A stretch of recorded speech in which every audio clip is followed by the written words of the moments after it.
Джим Рон. Сезонность жизни.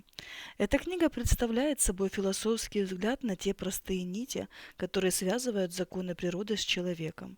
Она необычным образом очерчивает сходство жизни и бизнеса с чередованием времен года. Сезонность жизни могла бы быть написана любым из нас, поскольку эта книга – история о всех нас.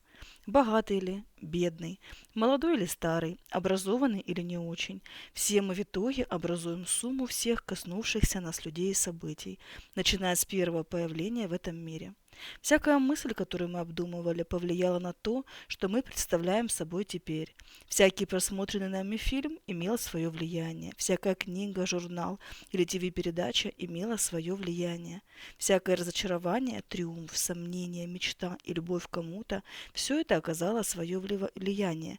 И чем мы являемся и что имеем, это мы постепенно создавали сами. Человеку свойственна тенденция винить кого-то или что-то за отсутствие личного прогресса.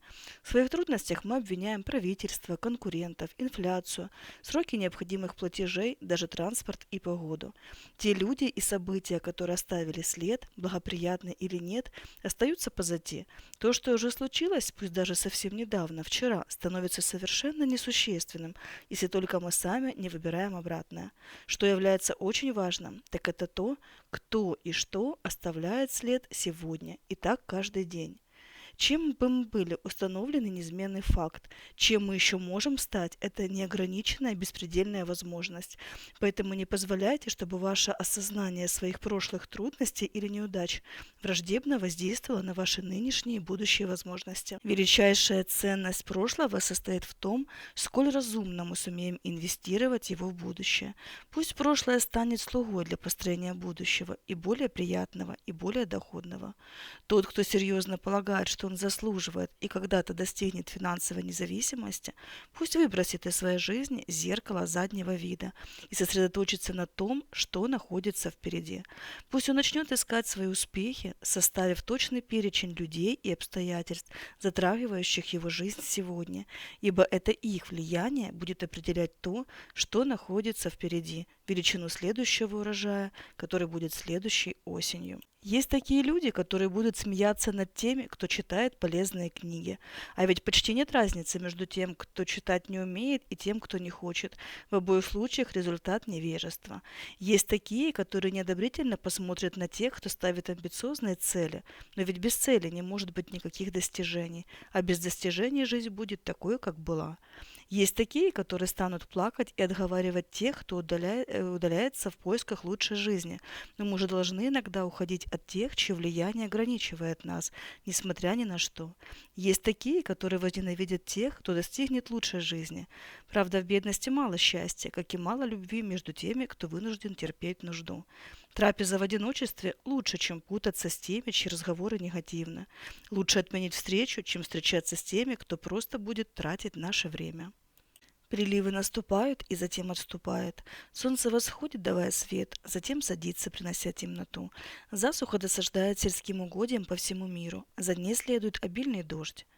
Улыбка дает дорогу слезам, радость печали. С течением времени вера сменяется сомнением, терпение стрессом, предвкушение скукой, а успех разочарованием. По мере того, как колесо жизни продолжает свое постоянное вращение, все человеческие эмоции появляются, исчезаются и проявляются снова. Весна. Весна – это время воспользоваться возможностями, которые дают дружба, любовь, идеи.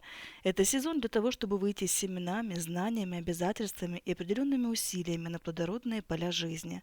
Это не время мешкать и обдумывать возможные неудачи. Но выбирайте действия, выбирайте улыбку, выбирайте любовь. Что посеем весной, соберем, пожнем осенью. Лето – время защищать и выращивать. Улыбайтесь трудностям, быстро действуйте, чтобы устранить их. Будьте благодарны за них, ибо они вынуждают человеческий дух крепнуть.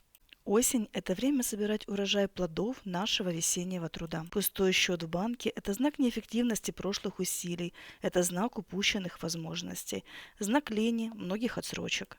Если вы подготовились к зиме, зима может стать еще одним сезоном возможностей.